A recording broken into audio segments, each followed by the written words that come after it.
غوث اعظم رضی اللہ تعالیٰ عنہ کے بارے میں حضرت ابو الفضل احمد بن صالح رضی اللہ تعالیٰ عنہ بہجت الاسرار میں ارشاد فرماتے ہیں کہ غوث اعظم رضی اللہ تعالیٰ عنہ مدرسہ نظامیہ میں درس دے رہے تھے، بیان کر رہے تھے، اور بیان کے دوران دیکھتے ہیں کہ اچانک چھت سے ایک سانپ گرتا ہے، چھت سے ایک بہت بڑا سانپ گرتا ہے۔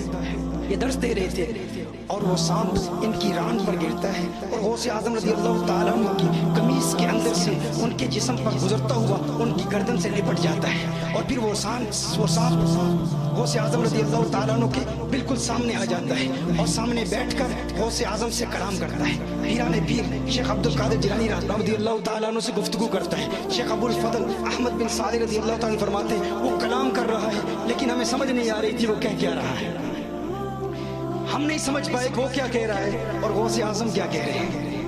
اب اس سے کیا سمجھ میں آتا ہے؟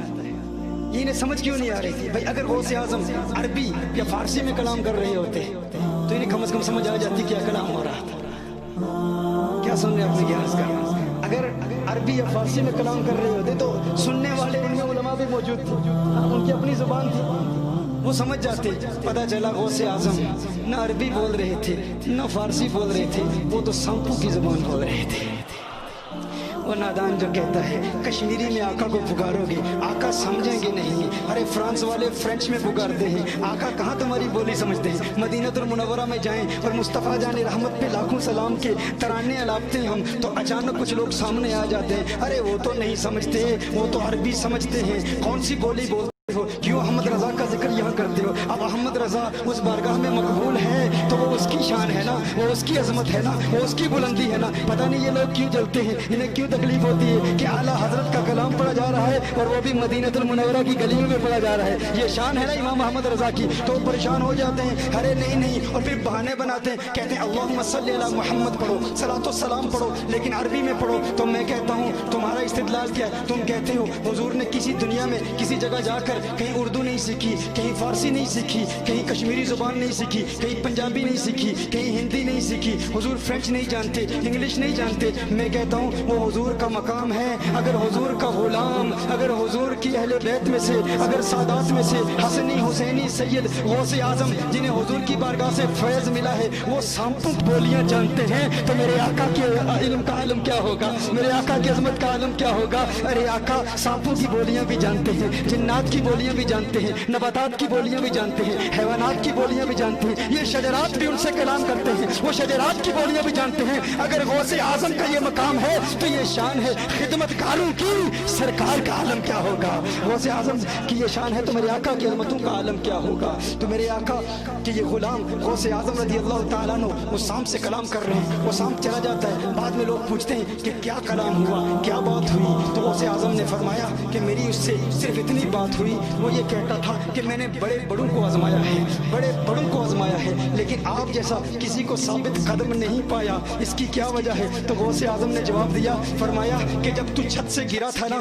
اس وقت میں قضا اور قدر کی باتیں کر رہا تھا، اس وقت میں بتا رہا تھا قضائے مبرم کیا ہے، میں بتا رہا تھا قضائے معلق کیا ہے، میں بتا رہا تھا کہ اللہ کی قدرت کے فیصلے اٹل ہوتے ہیں، اس کے حکم کے بغیر کوئی پتا بھی حرکت نہیں کر سکتا۔ فرمایا کہ میں اس وقت خطاب کر رہا تھا کہ ہم اللہ کے بندے ہیں، میں غوث اعظم کے خطاب اور غوث اعظم کے بیان کو اس کا مفہوم اپنی زبان میں پیش کر رہا ہوں۔ غوث اعظم نے فرمایا کہ میں بتا رہا تھا کہ قضا اور قدر کیا ہے، قضا کیا ہے، اللہ کی قدرت کے فیصلے کبھی بدلتے نہیں۔ کہا ہم تو نہ جنات سے ڈرتے ہیں، نہ مخلوقات سے ڈرتے ہیں، نہ کسی مقتدر شخصیت سے ڈرتے ہیں، نہ بادشاہوں سے ڈرتے ہیں۔ ارے تو چھوٹا سا کیڑا ہے، تجھ سے عبد القادر جیلانی کیسے ڈر سکتا ہے؟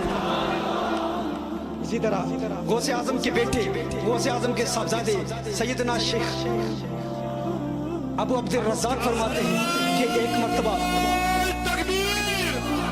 غوث اعظم کے صاحبزادے فرماتے ہیں کہ ایک مرتبہ ہم غوث اعظم کے ساتھ نماز ادا کر رہے تھے۔ ایک روایت میں میں یہ خود بھی موجود تھے. بہجت الاسرار کی روایت ہے کہ غوث اعظم نے خود فرمایا کہ میں جامع منصور میں نماز ادا کر رہا تھا.